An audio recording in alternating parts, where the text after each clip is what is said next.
Yeah, so that was the beginning. And then in 64, he started making the wine and bottling the wine. Because at the В beginning... 64-м начали делать и бутылировать вино, а до этого фермерами были. And from the beginning, what he thought to do is just to leave some bottles to age. So for every year that he was producing, that he was making wine, minimum the half part of the production was going in the aging cellar. So he was selling very few bottles. So half was sold and half was kept. And that's what we're doing right now. Just the same thing. Same thing. Yeah. I'll translate. Это то, что Вов, ты спрашивал, они из самого начала половину хранили в погребе, оставляли, а половину продавали. И до сих пор так делают. То есть у них до сих пор половина остается в погребе. 64-го года. Да. From 64. From 64. 64 was the first vintage. And then now we all live there upstairs, and downstairs there are the cellars. So we have... А сейчас они живут там на втором этаже, а внизу погреб. We have the cellar, the working cellar, just where we work every single day, we do the harvest and everything. We have the concrete, and the other one that we have is the aging cellar. So I'll show you and you will see. Там у них бетонные чаны, в том погребе они там как раз все это заквашивают, а здесь они хранят уже в этом погребе. And from the beginning, never changed a lot, nothing. And just because now it's only the family, it's only us from the family, we work together, and we just have 3 people outside the family working with us. But basically it's my mom taking care of all the administration. My aunt, Sophia, she's the winemaker, so she's the one that makes the wine. Grandpa and grandma, they're the head of the family, still working every single day. And then there is my sister, she's the expert manager, and then there is me, and we have a lot of brothers and cousins, a lot of kids growing in the Pepе family. Ну, я там насчитал 5, что ли, человек, которые работают, то есть они чисто семейное предприятие, и она там сказала, кто есть. Вот они, кто есть, и работают, все больше. Yeah, so it's all about family. It just, we work here. And always, also the way of vinification, the way of growing the vines never changed. So it remains the same. Now we're a little bit bigger. We have 15 hectares, but nothing changed. Сейчас 15 гектаров, то есть был гектар, сейчас 15 гектаров, но вот способы винификации, то есть выращивания винограда, все осталось как было, то есть ничего не изменилось. Yeah, and so when we're going in the cellar, you see, and it's a very simple way of making wine. We don't have machine, we don't use chemicals, not in the vineyards, not in the cellar. That's why we try to keep the wine as much as we can in our cellar, just to let the wine age, because the wine is completely alive, and with time it changes so much that it's good to taste the difference between every single year. Она говорит, что мы пойдем и увидим, что они ничего не делают с вином вообще. То есть оно просто там находится, потом они его бутылируют, оно лежит в погребе, и так как оно натуральное, они никакой химии не добавляют, ну, она перечисляла, то есть ничего не делают, соответственно, оно очень хорошо меняется, и хорошо можно посмотреть, как оно с годами там приобретается. The founder, the very first person was Grandpa, was Emidио. So he was the first to make that he started making the wine and bottling the wine. So it was Grandpa. But his family, they were farmers, and they were making wine, but just for the house. They were not selling был wine. дед, Да. да, вот этот, который начал это делать. 64. Да. Там, да. In 64. Then Grandpa was the first one to start in 64. Да, Yeah. он был первый, Так. кто начал в 64. А этот Эмидио ей кто? Дед. Ее дед. Да. Да. То есть она чья дочь? The question is, who is between your grandpa and yourself? So there is Grandpa. Grandpa and Grandma. They have 3 daughters. У них было 3 дочери. So the first one is Stefania, that has another cellar just 2 kilometers away. В другом погребе. And then there is my mom and my aunt Sophia. the one that you've met. Вот, ее мама и ее тетя. София, это ее тетя, Да. да? Мгм. And then there's my mom. She's the one that takes care of the agriturismo, of all the business and everything. Вот, And it's ее мама как раз за все отвечает. Да, за агротуризм. Да, the business за part да. of the company. Yeah. And Sofia, she's the winemaker. А София винодел. А Кьяра чья дочь? Chiara is my sister. Да, родная, да? Сестра, ее сестра. Yeah. То есть дочь той же мамы. Значит, получается. А у остальных двух сестер дети есть еще? У Софии и вот, которая там где-то So your mom's sisters, do they have children as well? Yeah, I have a picture inside of all the family Да, if you есть, want to see. она It's покажет just нам. here. Потому что я наблюдаю за винами Эмидио Пепе там много лет. И на разных выставках, в разных местах видел все время разных людей. Wines Я тоже семья for a большая. long time, and every time he encounters someone, different people, and he's trying, he's trying to figure out who is who, something like that. Yeah, we're a big family. Yeah. Говорит, большая семья. Ага. So yeah, that's what we do. So our first work is the cellar. So we're focusing on wine and aging the wine. Thus, we built this just for hosting the people that they were coming here from all over the world to taste the wine, to see the cellar, but our first work is the cellar, is the wine. Самый главный фокус на винных погребах, на том, где делается вино, и на том, где хранится вино. А уже вот там вокруг этого люди приезжают со всего мира. So there's grandpa and grandma, and then there is my mom and my aunt Sophia, and she's the business part of the company. She's the winemaker, and then there is my dad over there. Now she's taking care of the vines and is cooking here for the agriturismo when we had lunches or dinners. And then there is Fabio, Sofia's husband, and he controls all the museum of Ascoli Piceno, the fortress of Civitella, all things around. And then there is my sister, first daughter, me, and my brother. So we're three. And then Sofia as Gaia. Now she's 10 years old. And Alessandro is 7 years old. So that's all the family. Ну вот, одна семья, да, и, соответственно, ее отец занимается самим виноградом и еще занимается приготовлением там еды. Вот. Это слева вторая семья? Это вторая семья, да, это муж Софии, и он занимается какой-то крепостью, там еще чем-то, то есть каким-то еще бизнесом. Да, так она сказала.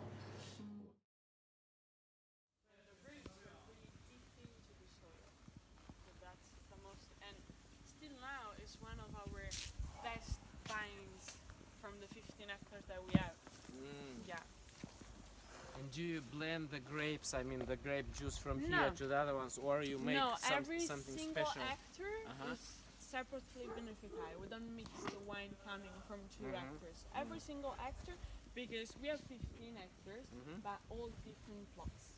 So now we have 1 hectare, there we have another one. So every single one has different concretes. It goes in different concretes. Concrete tank. Yeah. And after the concrete tanks, you blend them. No, we just keep separately. And Keep then separately. that's- But on the bottle you don't in the bottle we write mark. under the year, under the vintage, we write the number of the bottle. Because what we do when I'll show you there, when we bottle, all the wine coming from the oldest vines goes in the aging cellar. The wine coming from the new vines is the wine that we sell when it's young. So the wine that comes to you in Russia is all the wine coming from the oldest vines that we have. That's the wine that we export. The wine that we produce here for Italy is the wine coming from the youngest vineyards. Yeah, I understand that, but I don't understand this. You have out of 15 hectares, you have Yes. just one, the oldest one. Do you produce that wine from just this hectare? This one is one of the oldest, but Yes. Grandpa, when he was starting, he Uh-huh. planted many hectares. So almost all our vineyards are really old. 40, 50 years old. So this one is the oldest. So starting from 64, Yeah. the next few years were sort of new plantings, Yeah, new plantings. planting, Okay. and now we have 15. Which are not far away from each other. Yeah, in okay, 2 I kilometer and a half we have No, all no, no. our- I'm not in distance, but in years. I Yeah, mean, not distant. They're very old. Yeah, pretty yeah. much same age. This Okay, one is that's just why. the I oldest. understand. Yeah, understand. yeah, yeah. Это первый виноградник, я просто выяснял с ней вещи. Значит, у них 15 гектаров, и каждый гектар это кусок, который они винифицируют отдельно в отдельном бетонном чане. Я все время спрашиваю, а что потом смешиваете? Там не смешиваете? Нет, не смешиваем. Там у них какие-то там на этикетке есть какие-то значки, она там покажет. Но я как бы стал уточнять, все-таки, типа, вот этот же самый старый, 64-го года, и это только 1 гектар, был же один. Где он, как его на этикетке тогда найти, и что именно с этого гектара? Она говорит, этого нет, есть только старые и молодые, потому что он в 64-м году начал высаживать, но потом в течение буквально нескольких лет высадил еще несколько. И вот есть кусок старых, то есть их не 1 гектар, а больше, то есть у них разница не так много лет. Вот. И потом есть вот какие-то молодые.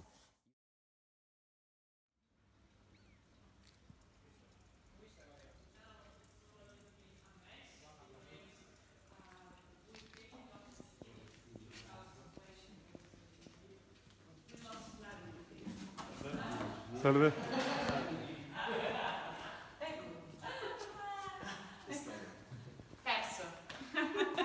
Сейчас беспорядок здесь. Вот.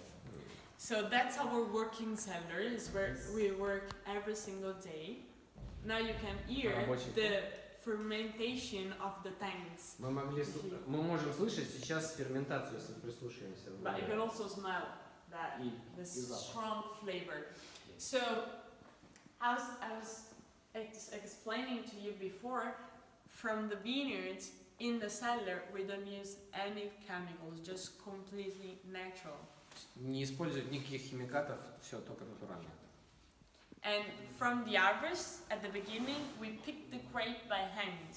So there, Сбор вручную. it's the first selection of the grape. Only the best grapes are picked. And the rest is left. We left there. А, Yeah. собирают только лучший виноград, а не лучший оставляют.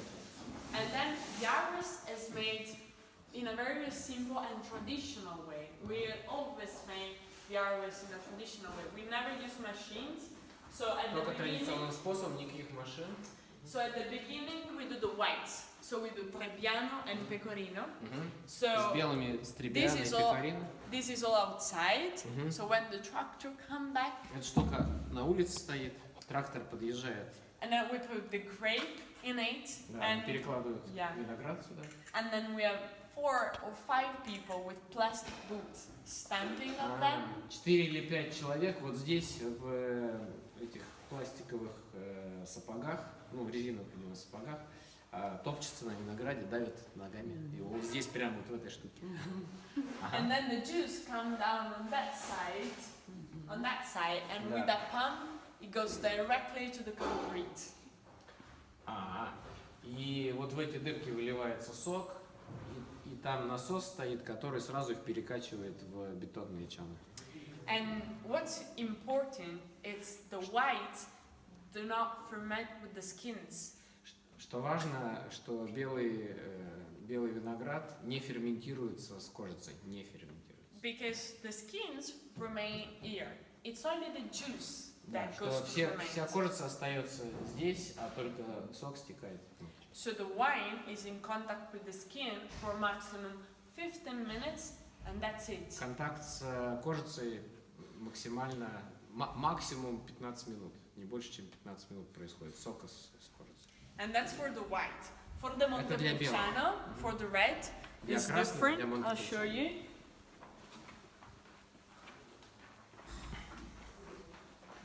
So the red is this done by hand. So the grapes comes on top of this, Здесь красный виноград отрывается эти хвостики вручную, кладутся сюда.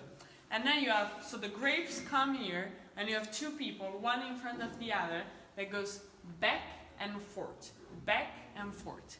So the skin By hand. all by hand.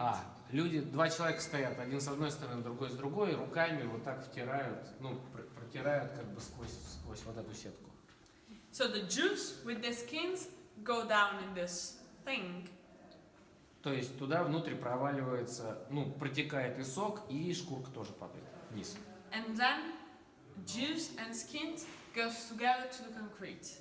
И сок вместе со шкурками идет в бетонный самый. So the Montepulciano stays from 8 to maximum 10 days with the skins in contact in the concrete. Соответственно, Монтепульчано от 8 до 10 дней находится здесь, в этих чанах, вместе со шкуркой.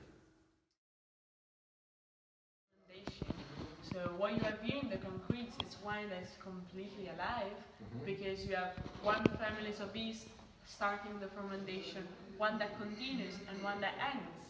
And all those kind of families of bees you can smell when you open a bottle. That's why when you first open a bottle you can taste and smell something. But if you keep tasting for 1 hour, 2 hours, you'll see that the wine is changing.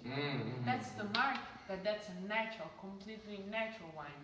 That's the most important thing.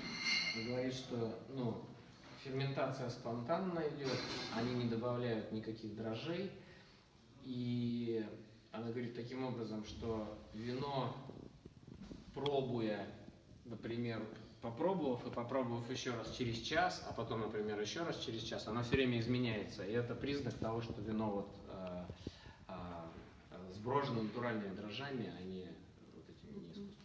And the wine changes a lot in the glass, but it changes a lot in time.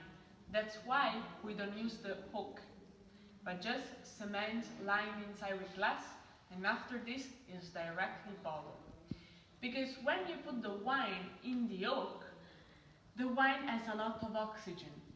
So it's kind of ready sooner, so you're able to sell the wine in 1.5 years, in 2 years, the wine is ready. But what always grandpa say is that because with time, the wine changes itself. He found the balance, he found the structure. It doesn't need the end of winemaker that makes the wine in that way. That's why when you taste all the bottles, all the vintage is one completely different from the others. And that's because of the nature. Because nature every single year is different. So 1 year has been a warm year, so you will have the tannins, the powerful. One other year, it will be a rainy year, so you have the acidity for the whites that goes for a long time. So that's what changes in the wine. Nature is completely different every single year. That's fine. Yeah.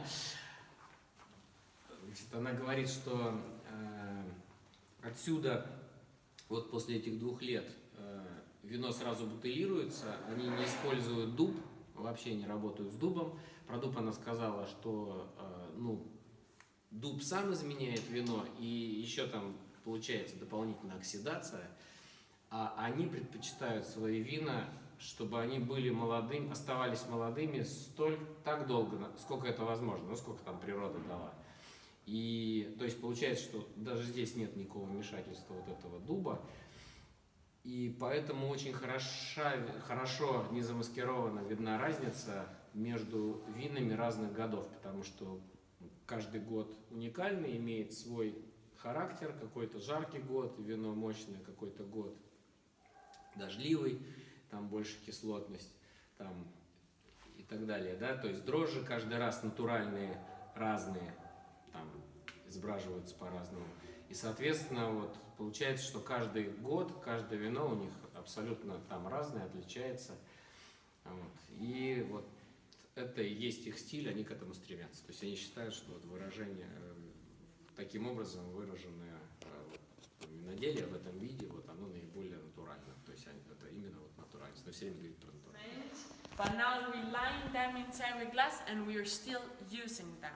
because Still using them. yeah, they're small, they're smaller, so it's easier to control the temperature during the fermentation, and yeah, they're good concretes. Это оригинальные первые чаны, которые дедушка использовал. Единственное, когда он начинал, это был бетон был и внутри, а потом они уже вот этим самым вот fiberglass, вот этим самым, они его там покрыли внутри. И теперь они их тоже используют. И она говорит, что так как они меньше, в них легче контролировать температуру, там еще что такое. You can hear this one is fermenting. Yes, yes, yes. Started to develop some different grapes. Do you feel a potential or? So, because pecorino is an indigenous grape from the north side of Abruzzo and the south part of Le Marche region, that is our next door region, and no one was making pecorino 100% naturally pecorino, and no one was trying to age the pecorino. So that's why we really like the pecorino. Это автохтонный сорт, и он из этой местности, и никто не пытается сделать пекарино в таком стиле, и чтобы он хранился в погребе, в натуральном стиле, чтобы он имел долгую жизнь, хранился в погребе, возделался, они решили это сделать. And when you taste the pecorino, it's made at the same way of the Trebbiano, so same Сделан way, абсолютно таким же способом, как Trebbiano. same way of vinification, same way of growing the vines, but it took two completely different roads. So the pecorino is an aromatic grape, has a different structure.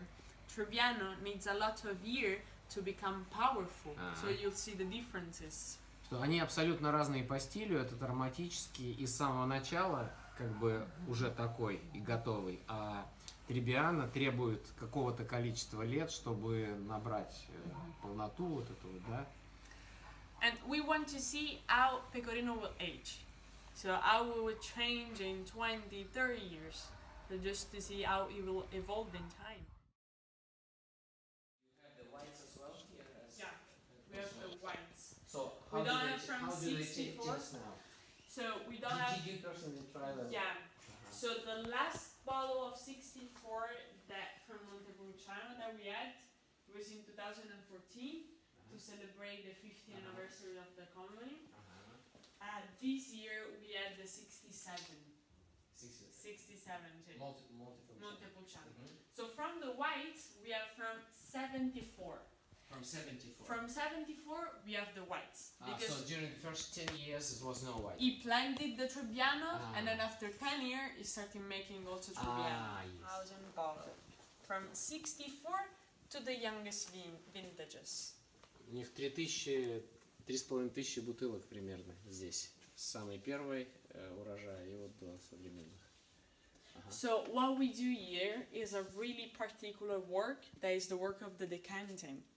So because the wine is completely alive, after 10 years, it started making a little bit of sediment. But that's the mark that that wine is alive and has still got a long life. And here the sediment stays on this side of the bottle. Первые три урожая, 64, 65, 66. Эмидио Пепе выпускал под этикеткой «Аврора». Начиная с 67 года пошла привычная нам этикетка. Вот такая.